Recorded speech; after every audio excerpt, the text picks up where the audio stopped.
Hello എല്ലാ കൂട്ടുകാർക്കും എൻ്റെ ഒരു പുതിയ വീഡിയോയിലേക്ക് സ്വാഗതം. അപ്പോൾ ഞങ്ങൾ കുറേ ദിവസമായി വിചാരിക്കുന്ന കപ്പയും മത്തി ഉണ്ടാക്കണം കേട്ടോ.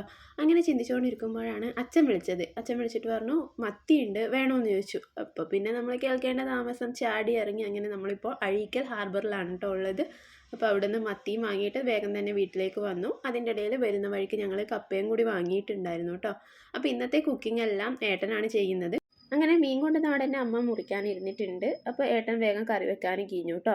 അപ്പോൾ ഏട്ടൻ്റെ സ്റ്റൈലാണ് ഇന്നത്തെ കറി വന്നിട്ട്. അപ്പോൾ നമുക്ക് ആ കറീൻ്റെ റെസിപ്പി ഒന്ന് നോക്കിയാലോ.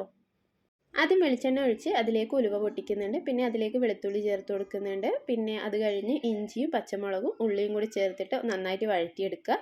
പിന്നെ അതിലേക്ക് ഒരു തക്കാളിയാണ് ഇപ്പോൾ മുറിച്ച് ഇട്ട് കൊടുത്തിട്ടുള്ളത്. പിന്നെ 2 തക്കാളി പേസ്റ്റ് അടിച്ചിട്ടാണ് ചേർത്തിരിക്കുന്നത് കേട്ടോ. പിന്നെ അതിലേക്ക് ആവശ്യത്തിന് ഉപ്പും കൂടി ചേർത്ത് കൊടുക്കുന്നുണ്ട്. എന്നിട്ട് തക്കാളിയുടെ പച്ചമണം മാറുമ്പോൾ നമുക്കതിലേക്ക് മുളക് പൊടി, മഞ്ഞൾപ്പൊടി, ലേശം മല്ലിപ്പൊടിയും കൂടി ചേർത്ത് കൊടുക്കുക. അങ്ങനെ എല്ലാം ഇട്ടിട്ട് നന്നായിട്ട് വാട്ടിയെടുത്തതിന് ശേഷം നമുക്ക് ആവശ്യത്തിന് വെള്ളം ചേർത്ത് കൊടുക്കാം കേട്ടോ.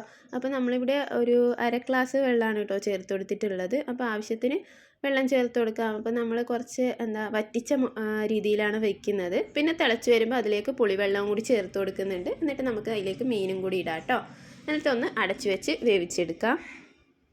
കറി തിളക്കുന്ന സമയം കൊണ്ട് ഇനി നമുക്ക് കിഴങ്ങിൻ്റെ പരിപാടിയിലേക്ക് കിടക്കാം കേട്ടോ. അപ്പോൾ നമ്മളിവിടെ കപ്പ എന്ന് പറയാറില്ല, കിഴങ്ങ് എന്നാണ് പറയാറ്.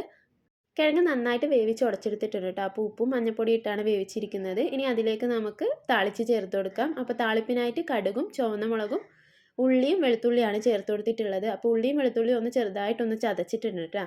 അപ്പോൾ ഇതിൻ്റെ കൂട്ടത്തിൽ നമുക്ക് തേങ്ങയും കൂടി ഇടാം കേട്ടോ. അപ്പം ഞങ്ങൾക്ക് അന്ന് തേങ്ങ കിട്ടിയിട്ടുണ്ടായിരുന്നില്ല. അപ്പോൾ അതും കൂടി ഇട്ടിട്ടുണ്ടെങ്കിൽ കുറച്ചും കൂടി ടേസ്റ്റ് ആവുമായിരുന്നു. അങ്ങനെ നമ്മളെ കിഴങ്ങും മത്തിയും ഇവിടെ റെഡി ആയിട്ടുണ്ട് കേട്ടോ. അപ്പോൾ എനിക്ക് കൊതിയായിട്ട് നിൽക്കാൻ കഴിയുന്നുണ്ടായിരുന്നില്ല. അതുകൊണ്ട് വേഗം തന്നെ ഞാൻ കഴിക്കാമെന്ന് വിചാരിച്ചു.